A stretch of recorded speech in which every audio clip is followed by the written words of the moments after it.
Morning. Welcome to the Green Frogs. Speakers, Wi-Fi speakers. You would think they'd have better filtering on that thing for a set of speakers, but that's what it went to. I finally found it and unplugged it, and no more pop. Good morning, everybody. Good morning, AD KG4UIQ and the Green Frogs in Forest AD. So was it arcing inside or something? I don't know. Once I unplugged it, I went to sleep. I was done with it. I figured out what it was. I unplugged it, left it unplugged, and went to bed. All right. Glad you found it. Morning, John. KQ4EM, your turn. All right. Good morning, Ken. Good morning to Jerry and Scott. Charlie, I think it was. Whoever else is in there. Waited about that long. We was up too much through the middle of the night there. Finally got to sleep there about 2 o'clock to 4. That was good anyway. All right, we'll just riding along here for a little bit. I was thinking about your muffin stuff there. I used to have a 6-inch muffin wheel on one side of my bench grinder there, about 1 inch thick. Like sewed together cotton or whatever it was for 3 big old sticks of muffin compound. Boy, I think that stuff sure doesn't work good. I don't know what happened to it. I don't have it anymore, but that's like a lot of things. I have material things come and go with me over the years. I don't seem to hang on to things too much. Good morning to you. Good morning to you, John. It's something about those buffing wheels that I found out by accident. I sharpened up a knife and I thought I had it pretty sharp, and I decided I'd put it on the buffing wheel instead of putting it on the strap. And I tell you what, now you put a sharp knife on a buffing wheel, and I almost cut my finger or my arm when I tried to. No, I actually tried to almost cut my finger when I was seeing how sharp it was, my thumb. So if you're ever sharpening knives and stuff, get your buffing wheel out and finish them off with the buffing wheel. Anybody else want to join us this morning?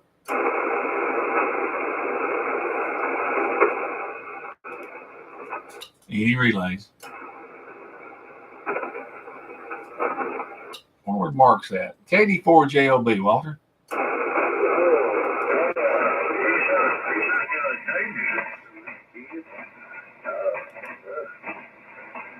Be careful with Sean, so they never hurt you. He showed me like you when you shave your arm with. Don't play with this thing.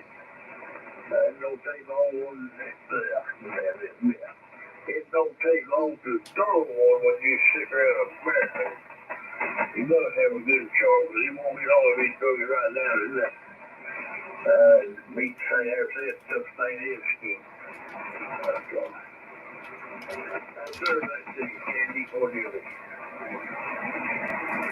KD4JLB and 4AD. Yeah, I know. People say a dull knife will hurt you quicker than a sharp knife will. That's probably the truth, because you get a good sharp knife, you're going to respect it a little bit more. What do you think, George? KC3BYG. Make sure you tell Miss Becky we said happy birthday.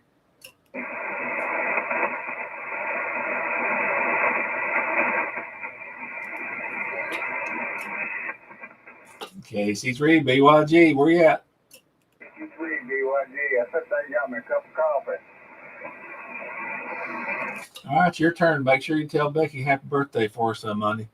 All righty, will do. Thank you for saying so. I appreciate that. I'll let her know.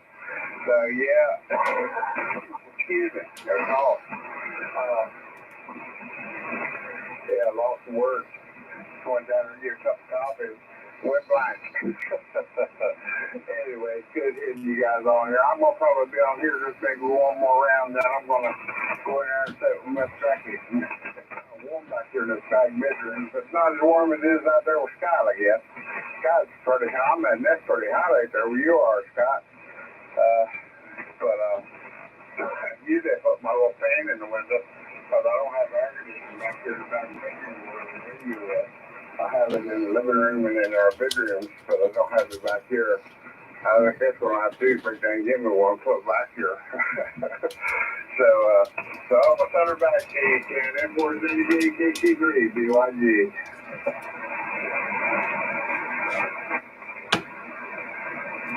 I'm glad you spent some time with us this morning, George.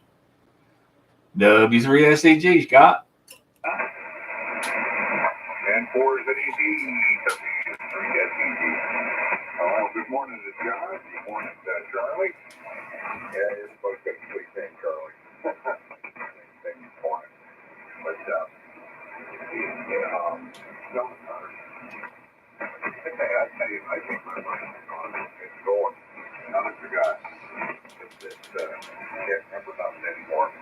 Anyway, I was hearing Jerry talking about the old Army rifle. I've got an M1 brand, and the darn thing, I had a couple of trigger groups for it, and I took one of the groups on patrol one time, and I polished everything in there and made it really nice, and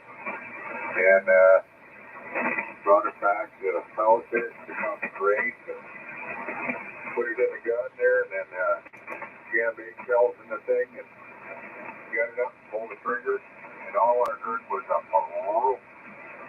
And I thought, whoa, man, what the heck happened to this thing? And I'm looking around, and all 8 rounds been expended. That darn thing was full automatic. Couldn't stop it, of course, when you pulled the trigger.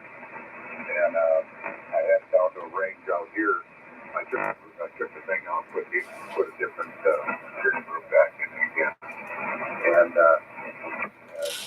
And that's the way it is now. But I had told the guy, he was down here, he was down on the Marine Corps rifle team up here at Quantico.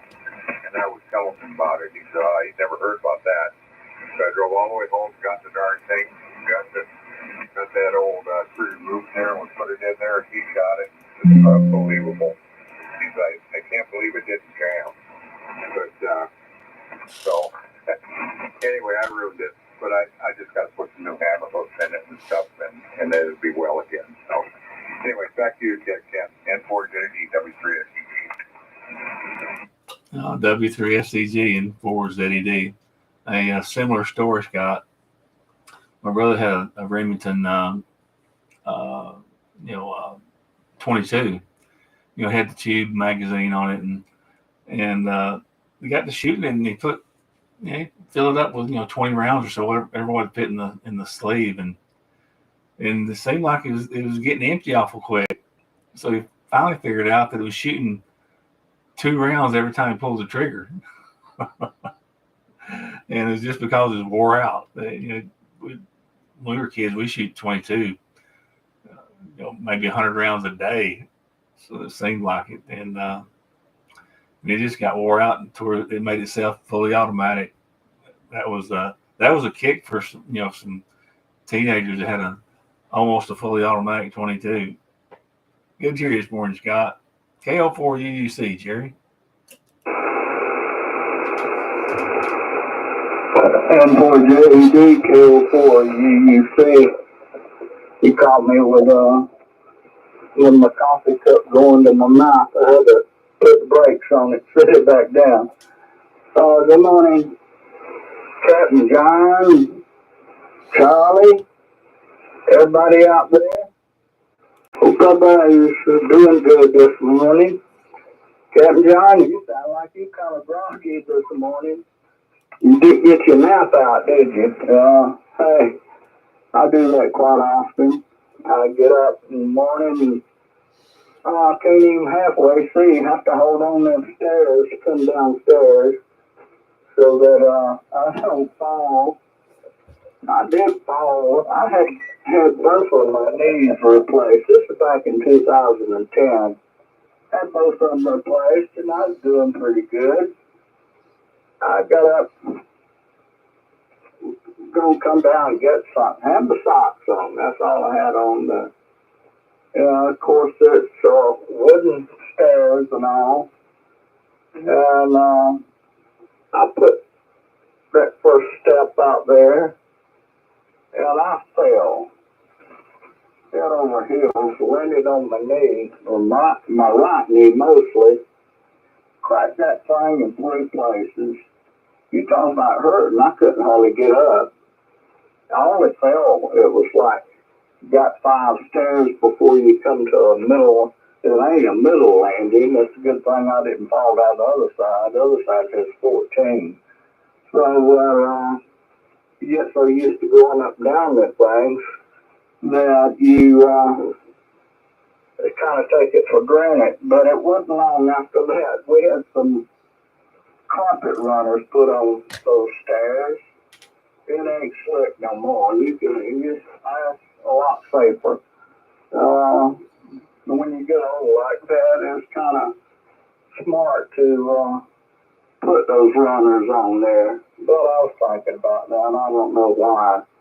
But later on, I had The green frogs.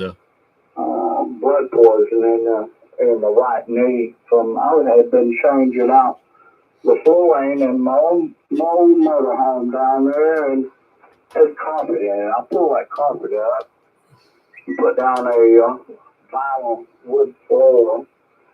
And I got on one of those rusty tacks and I didn't realize it. I come back up and about 2 or 3 days later, I don't knee had swelled up. About a gallon size, it seems like. I got out of bed one morning and put my weight on it, and all that stuff that was in it popped out and hit the wall over there about 6 feet away. And went in there and tried to move around. I couldn't do that, so the wife ended up calling the ambulance, and I was carted off down there. I stayed in the hospital about 6 weeks.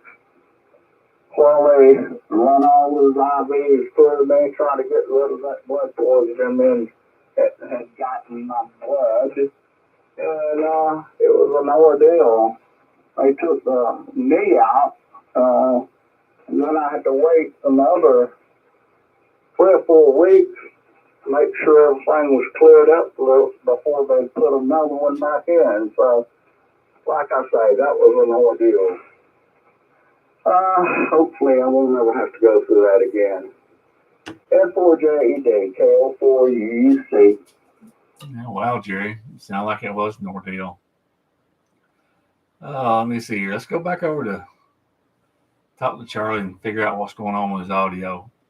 It's popping. I guess he found the ball wart there. KG4UIQ, Charlie. I was sitting here yesterday morning. I thought that was probably my first one, I'll be honest with you, that runs this radio. But I just hear a faint pop on this, and then I got to noticing it didn't matter where I was at in the house. I could hear a faint pop about every 8 to 10 seconds on whatever I was listening to, whether it be a radio or a computer. It didn't matter. It's a faint pop. I just finally got tired of it. I was like, good, it's every day.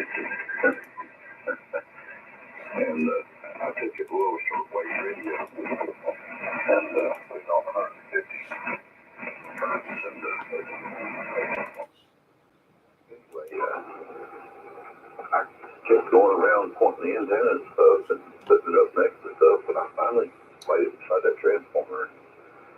Thought I busted the speaker in the radio, but I unplugged that transformer.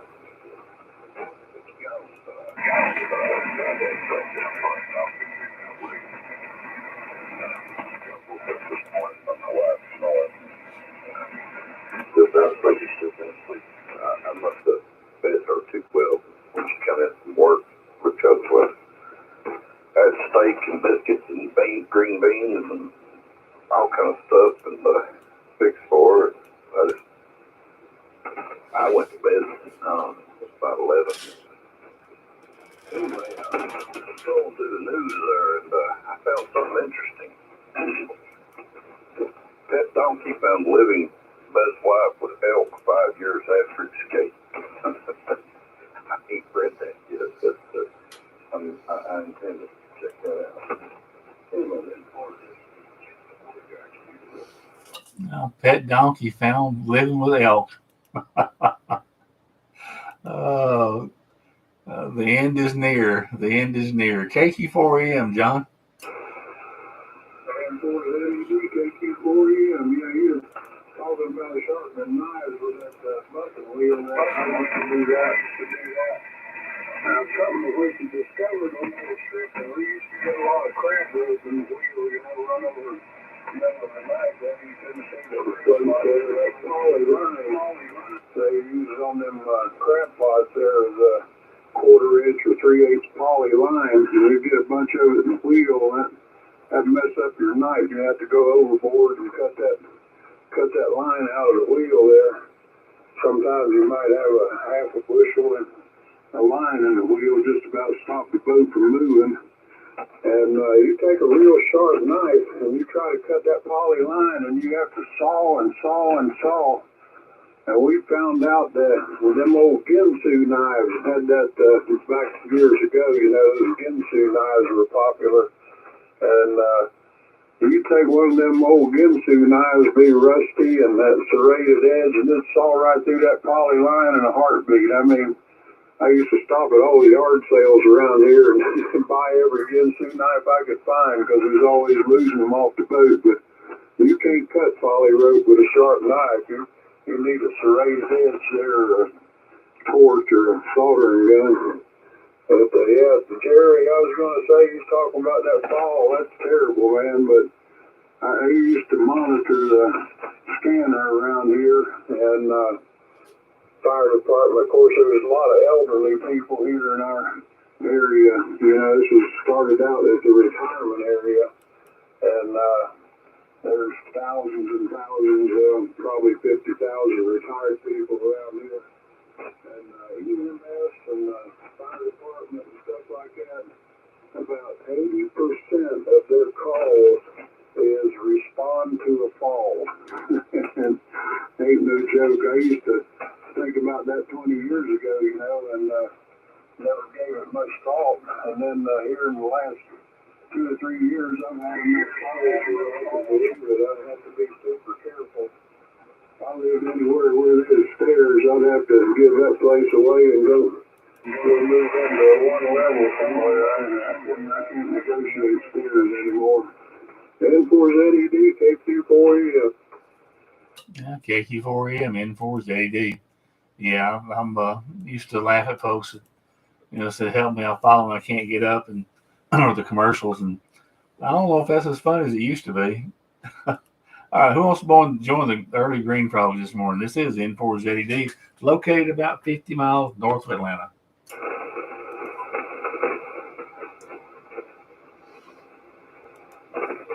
Any relays?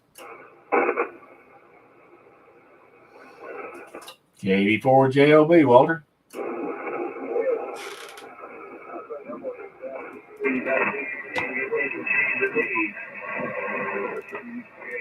About that time.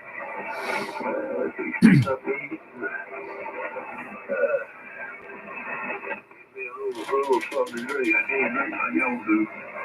That's what you're going to do. You need to be and cheese and make it real. See it out of there. It'll take care of if it brings through it brings you a favorite change off of it. It is it though. Other than that, that's about it. Y'all take care. 73, Walter. Glad you've been here early with us this morning. Hope you have a good day up there. KC3BYG, George.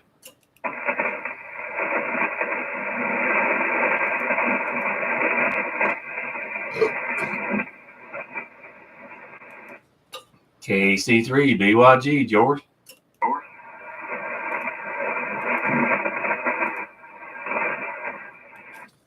W3SEG, Scott. N4ZED, W3SEG. Good morning again, everybody. And just had to go in there and turn the coffee pot on. I only had about a half a pot in this air pot. Well, I can't believe it stayed that hot since I poured it yet. Well, after I got off the afternoon time, I made it and left it out here on the porch. And it's still hot, so I'm just finishing that up. But, John, I was listening to you talk about running over them poly lines. You know, when I was back in the 60s, of course, the monster men up there, they were getting mad at all these guys that were trawling and stuff, and then running over their ponds and cutting their the lines off of spots. And they were, what they had done is those boats had put some kind of cutters on their, I don't know if it was on the screw or where it was, but anyway, it didn't get tangled up in the didn't get around your shaft, and it was cutting that poly line and whatever else they were using. And so they switched to a I think it was stainless steel wire, and they were putting that on there. And oh man, there was like a little war going on down there between the guys who were fishing on the surface and the lobstermen there. So, well, I guess it got pretty expensive, you know, for having to replace losing your pots and stuff. In those days, they were all made out of wood. In fact, I still have one here. Never been in the water.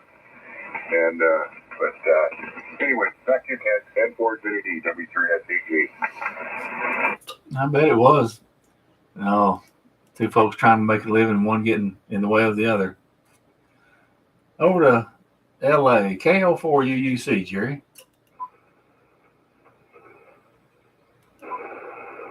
N4JED, KO4UUC. Yeah, I'm talking about them crab pots. I've never had any of those, but we used to get those crab nets, and we'd go there in Destin, under the bridge there. The tide would come in the afternoons or certain times, whenever it did come in. We'd try to get out there, me and the wife and my girls. They were, some of them, I think their oldest one was about 8 or 9, and they're 3 years apart between the last two, and then 2 years apart from my youngest one. We take those crab baskets, dip nets rather, and we'd go out there and get those little blue crabs. And when the tide was coming in, I don't know, they would bring them in or say what they already. But anyway, in different places, it got about knee deep water coming in over the bridge there.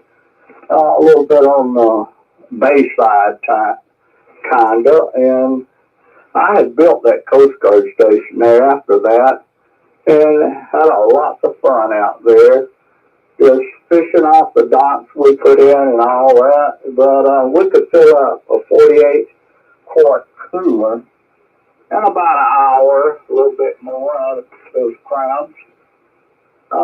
You had to be careful. You didn't want to get any of them that had lots of eggs on them. We always threw those back. But we'd take them home. Had a big old pot outside, and I had a gas burner that would put under it, LP gas. And we would boil them things up, take some seasoning and put in there with them, throw some corn and potatoes in there, and get through with it and have that on a picnic table outside. You just put all that stuff on top of the picnic table and sit down. We were kind of under the trees in the backyard back there and have a feast.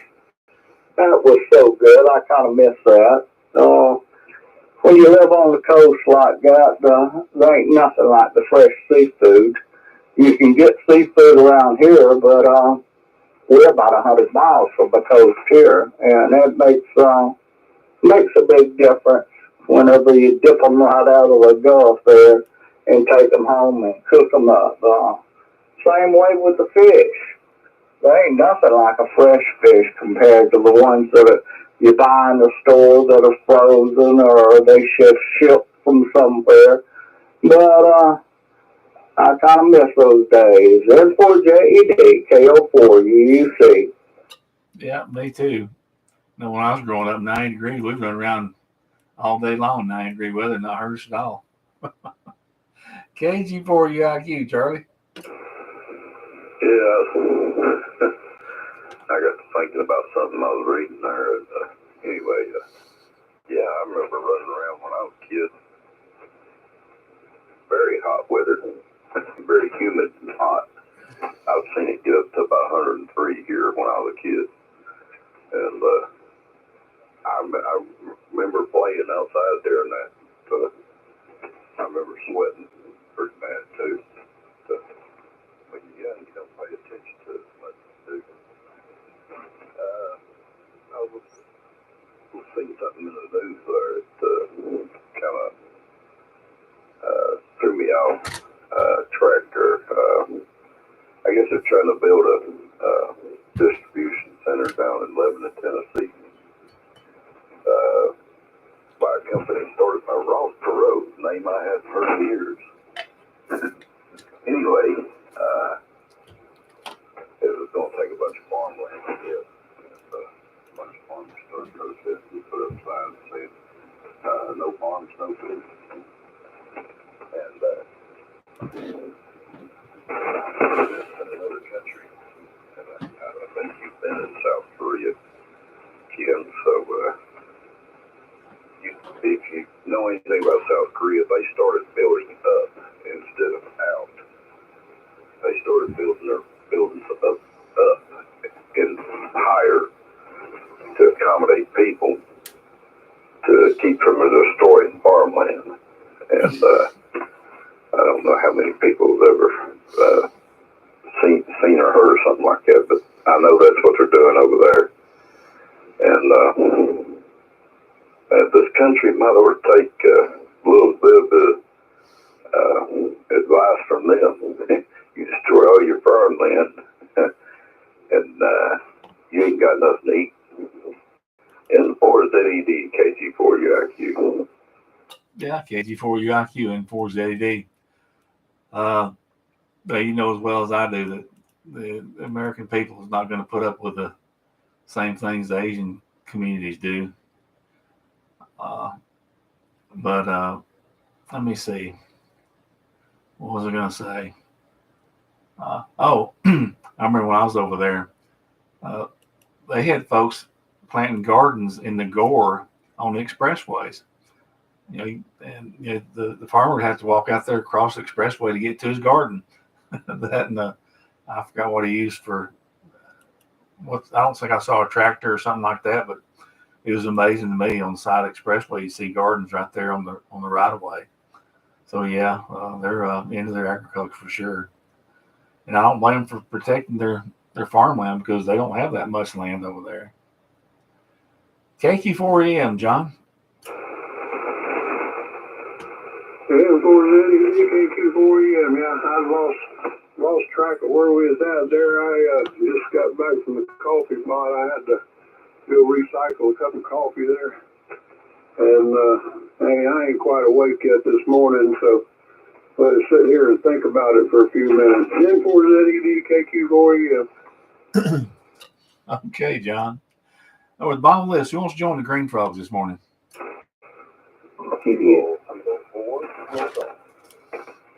Ridge Valley.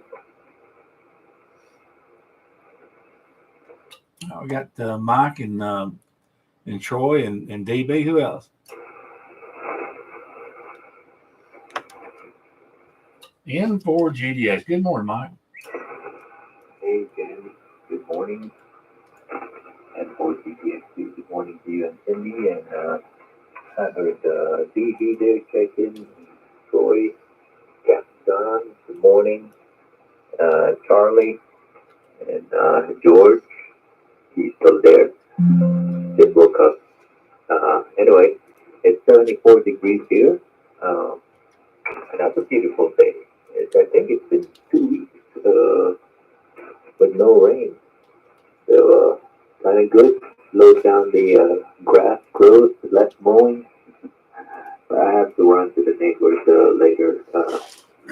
later when the sun starts to come up here again and water his dying plant. But we'll be back just like yesterday. Anyway, turn it back to you so you can put out DB and Troy. Good morning, everyone, and for DB.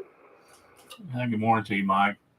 And you ought to be out there watering that dirt before the net starts. That'd be the best way to do it. KK4KG. Good morning, Troy. N4 is Eddie B. KK4 KG. Good morning, Ken. Good morning to all the Green Claws. Good morning. Hope everybody's going to have a wonderful day today. Try to stay cool. So I plan on staying inside most of the day and just get what I need to get done under a roof here or in a shade if I have to get outside. We've got 73 degrees in Nashville, but we're expecting 99 as a high today. And heard a couple of cases earlier on another net from up in New York, up in that way, saying that they've got some rain coming down even as we speak. Well, I'm expecting something coming down probably in a little over a week, I guess. And it's showing. We got the grass that's kind of brown a little bit. To get out right before sundown and water my plants and flowers real good. Just let know that they are ready with the full water.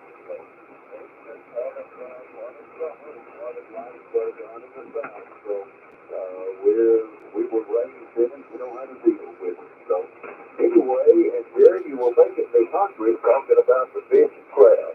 Oh boy, does that sound good. I'm going to go in there in a minute and get me fry me up some connected sausage.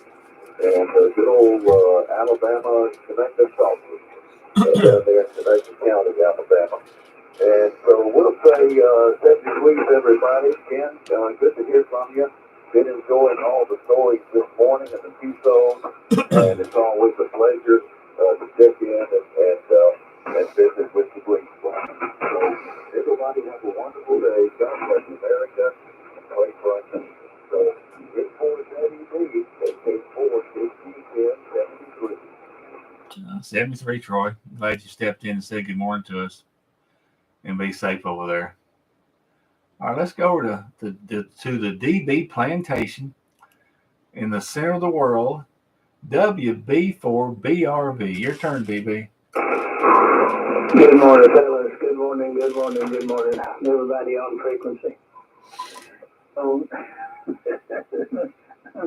my center of the world is still functioning pretty good.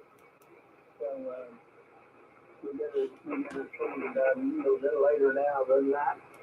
Now dark and we're kind of a little better organized.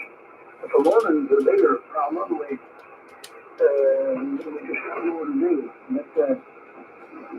But anyway, things are just going pretty good. We haven't had any rain in a while, and calling for 50% on Monday, and I haven't mowed it lately, and I'm not going to. My neighbor next to me mowed, and it looks like somebody set fire to it. It's just all scorched and horrible looking. And so I'm gonna wait till we get some rain before I do any more mowing.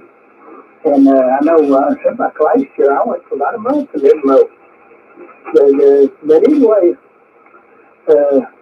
things are just clipping along here like normal, and that's a good thing. We're going to try to go to the flea market this morning a little earlier. Sometimes I don't know. We didn't go last week at all. The week before it was so hot. By the time we got out there, we needed it.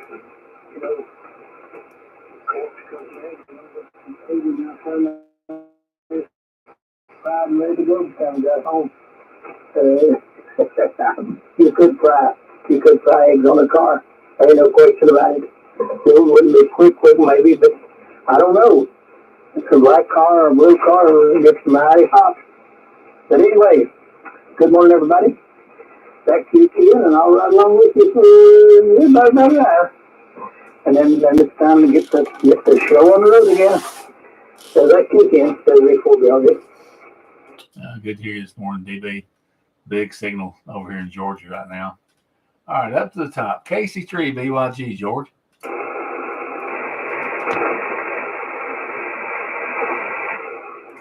George has done ghosted us. That's twice. So him and Becky's having breakfast. W3SEG, Scott. Good morning to W3SEG. Well, good morning to DB. Good morning to Commander Mike. Good to hear you fellows this morning. It's breaking daylight here, so going to start getting warm again. And it's up to 73 already, on the way to 98. So, and John, if you're listening there, I was wondering, how come you never put any of those line cutters on your screws when you were shrimping? Eliminate that problem of the poly line there. But anyway, not much else going on. Just waiting for the coffee to get done in there, and then I'm going to go fill my air pot up again and get another batch ready to go. So, back to you again at 4ZD W3SEG. Yeah, go fill the pot up there, Scott. KO4UUC, Jerry. M4JD, KO4UUC. About time for me to fill my coffee cup back up, too. That first cup was awful good. My little girlfriend, she was getting tired of laying around there on the paddock. She come around here and jump up on the chair. Had to get up in my lap and me to scratch and love on her a little bit. I think you probably saw the picture of it. She was down at the bottom of my feet, and I took that picture. I put it on the green frogs net, along with when I was taking pictures of, if I remember correctly. But she likes to get up here and let me rub her belly. But with that, Ken, I've been in here since early. So I'm going to get out of here. I might come back in a while. If I do, I'll and get me some coffee and go in there and sit down a few minutes. Got to get my wife some coffee, fix that for her. N4JED, KO4UUC. All right, Jerry, 73. Hope you have a fine Saturday over there and stay safe. KG4UIQ, Charlie. Yeah,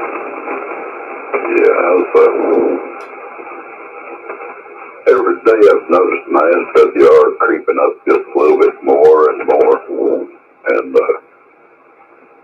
I knew there was a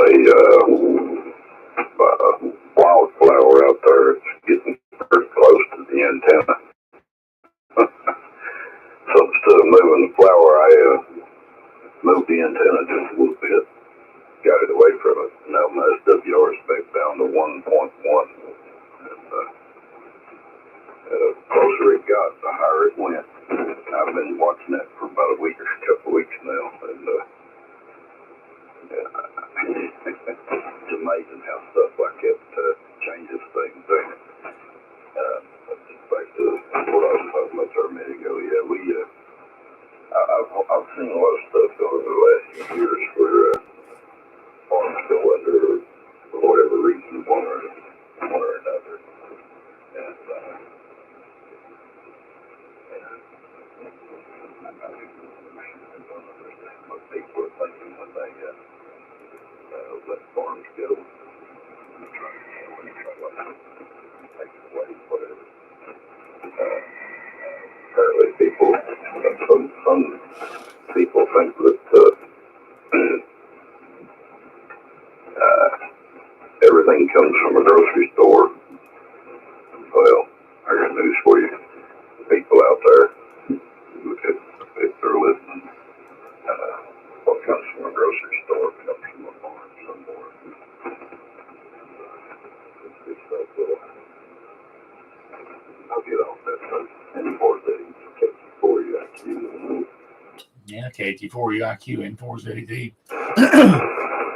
Well, the problem around here, Charles, is got big farms or used to have big farms, and the families couldn't afford to keep them anymore because of the taxes, and then you couldn't really grow anything and sell it for what they wanted to sell it for because everything the things were moving to the big farms. Got a cousin, his family had four big hen houses, and Crystal they sold to Crystal Farms, and Crystal Farms got bought out by an outfit in Texas, and the outfit that bought them out and said, "Yeah, we're gonna keep everything just like it is." And it wasn't 3 months, and they shut down everything in Georgia and sent it to Texas, and they got big, huge egg farms out there, and just left those folks, left my cousins and stuff hanging, and it was tough for them for a while, and they finally figured out a way to make a living over there. But that's the problem these days. And you got the kids and stuff that they grew up on these farms, and they're ready to get out, and they can sell it for enough for them and their kids and their grandkids to live a life of luxury. So in one way, you can't really blame them. So of course you know that already. All right, let's go down to Newport Richie, KQ4EM, John. Hi, I'm boys Eddie, KQ4EM. Yeah, I was gonna mention to Scott there talking about them cutters that go on the wheels there on the shaft. My last boat there, I put that on there, a spurs cutter, and you run over a crab pot there, and you hear a little blip, and you look back there behind the boat, and there'd be like 12-inch pieces of poly line floating in the water. And I tell you what, they do work. And I got my anchor line caught in the wheel one day. We was out grouper fishing there in the summertime. It was slick calm out, in the Gulf gets like that sometimes, especially like in August. And I woke up and half asleep and cranked the boat up and put it in gear, and I heard a clunk. I got to look, and the boat had drifted over the anchor line there while we were sleeping, and had an 1.25 inch anchor line there, had a 112-pound anchor, and it cut that 1.25 inch line just like it wasn't nothing. I mean, it pulled it out of the water, and it was cut just like it had been cut like guillotine or something. That was the end of my grouper fishing trip that week. We had to go back to the dock. I didn't have a spare anchor. It was about, I don't know, 70, 80 miles from shore there. But that ruined my fishing trip there. But those cutters sure do work there. Of course, back when I was young, we couldn't afford nothing like that. Back when I was young, we never heard of them, But, they sure do work. I wouldn't have a boat anymore unless I had cutters on there. That's the only way to go. That saves a lot of diving in the water in the middle of the night to get that rope out of the wheel. N4ZED, KQ4EM. Yeah, I bet so, John. I think I'd be having cutters on there as well. N4GDX, Mike. N4ZED, N4GDX. Good morning there to Warren. I guess I missed him there. Didn't know he's there. And to Jerry, good morning, Jen. Jen, I think it's too dark. He's across the street from me, my neighbor, and he's down in the valley down there, and got a lot of trees, so I'm gonna have to wear my headlamp to maneuver myself around this lot. This my water is planned before the net. Be too dark.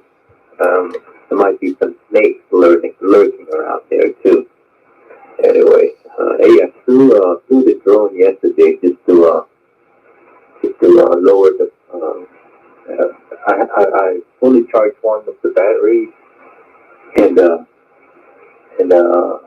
won't be using it, I know, for at least 2 weeks. So I need to discharge that battery. So I flew the drone yesterday, and up the limit, the altitude limit from 400, raised it up to 1,000 just to look around.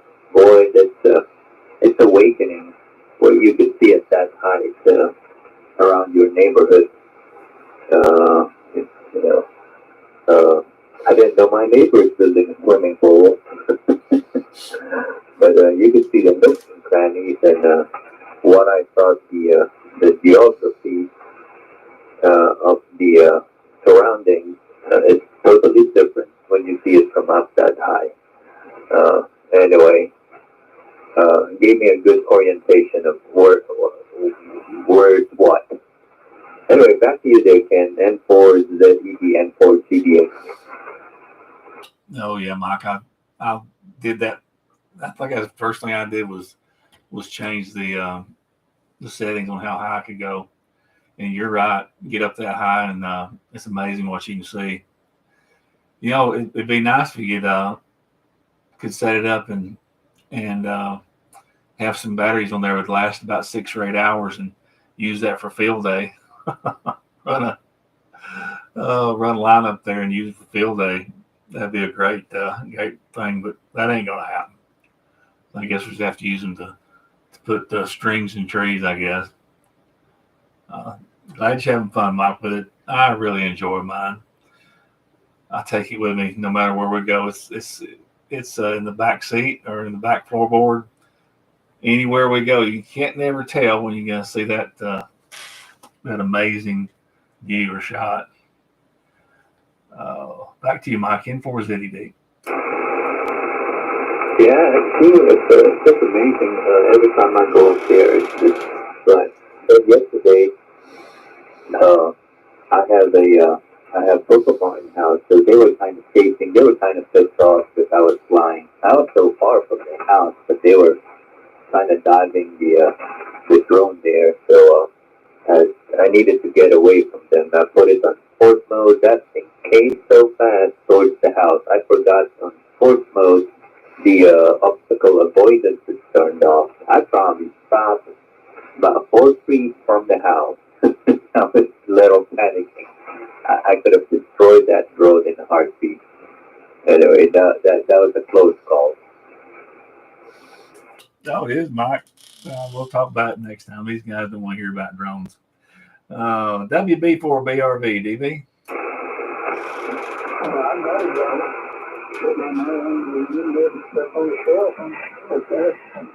I never fly.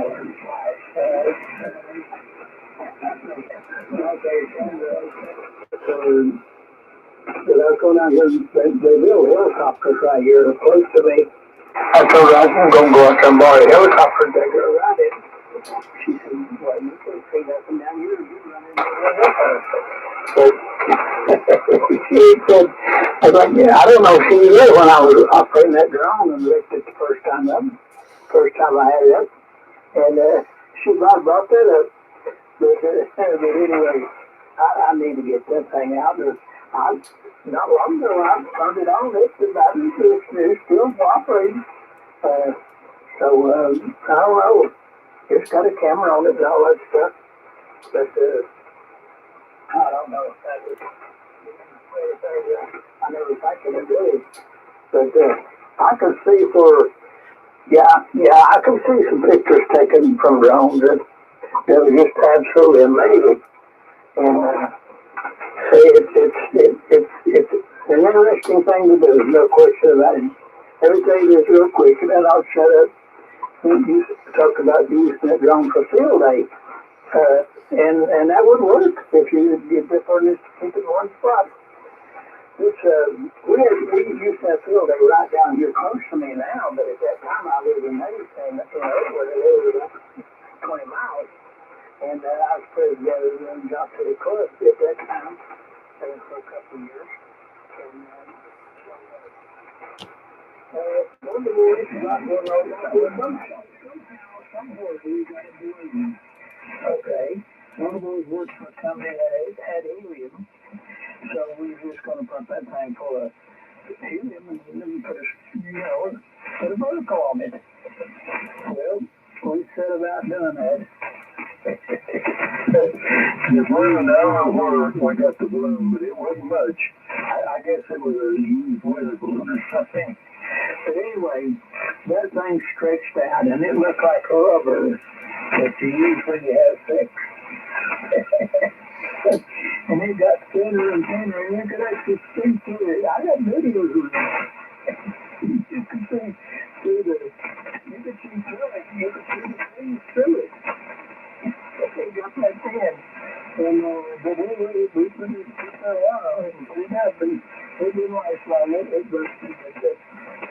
all the girls, we had a bunch of that day. So we always did. And one girl really liked a lot of that. They go really make and I don't know if there's anybody around even now. That was I think 1991, something like that. And I got too many people around even then, because I don't know this club anymore, and I don't know anyone. So, anyway, I thought I'd just go there and take a mention today. I always good to be coming. And I'm going to get my coffee, and I'll be back, and all that. Back to you, Ken. D4 BRV, go get your coffee, DB, and come on back and talk with us this morning. All right, the bottom of the list, who wants to join us? The Saturday morning Green Frogs.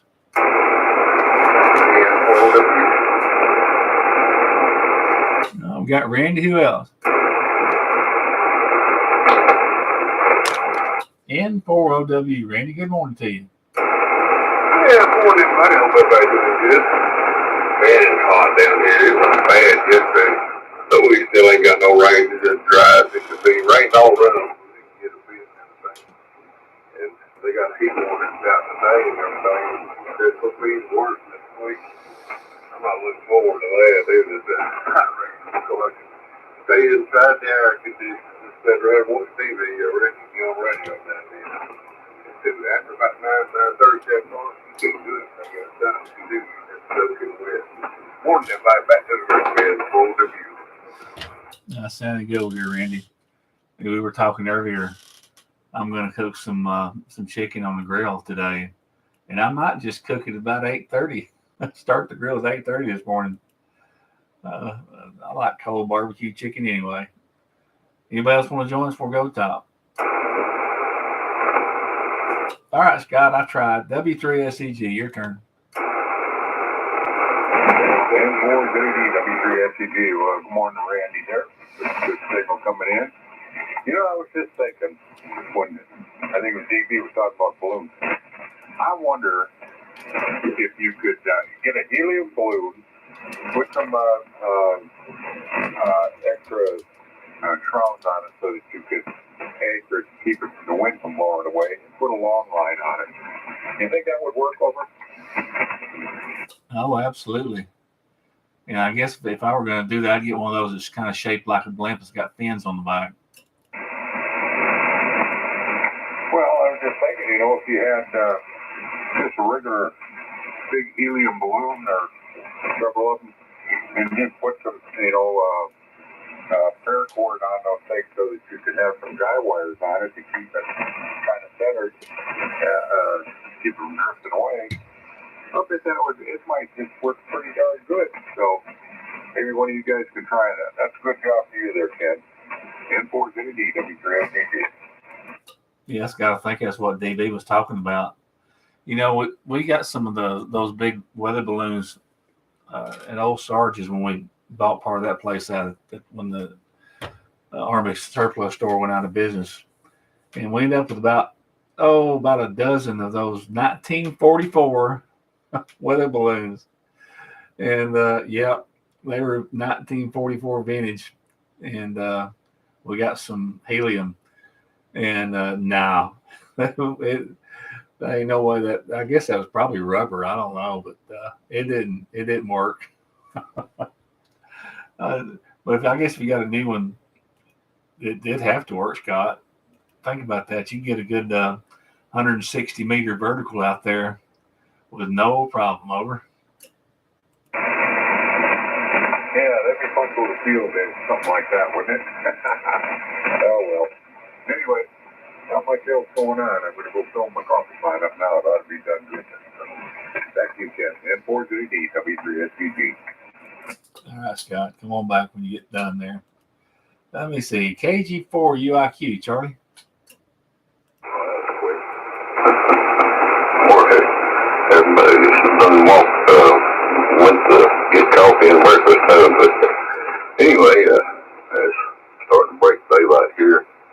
We got 91 yesterday. Right now we're sitting at 65.4. And I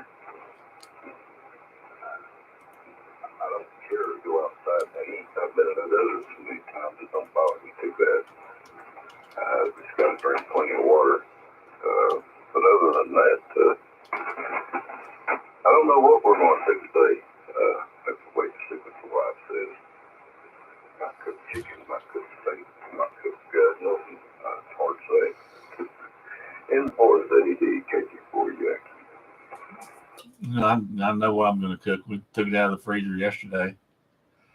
So either cook it or lose it. Captain John, KQ4EM, where you at? KQ4EM, yeah, we're sitting here trying to wake up. I was going to tell Jerry yesterday, he was talking about them army pants there, them fatigues. And back in the early 70s, I was pouring a lot of concrete. I stumbled into this army surplus store, and they had them army pants there for $5 a pair, and I was wearing them, and I was finishing concrete a lot, and my knees, I couldn't wear knee pads because them straps that hold them on, they irritate my back of my legs too bad. And my wife, she took and sewed some pockets in the knees of them fatigues there. I got some felt packs and split down in there. And I tell you what, you had to have the knee pads anytime you needed them there. They kind of look kind of funny, but it sure was comfortable. I wore those fatigues there for years. Folks, I think we'll shut down the video feed. Best deal in the world. Thanks for joining us this morning. Another thing I bought when I first got to Pittsburgh, I didn't have many winter clothes, and it was a bad winter up there. I was up there in November.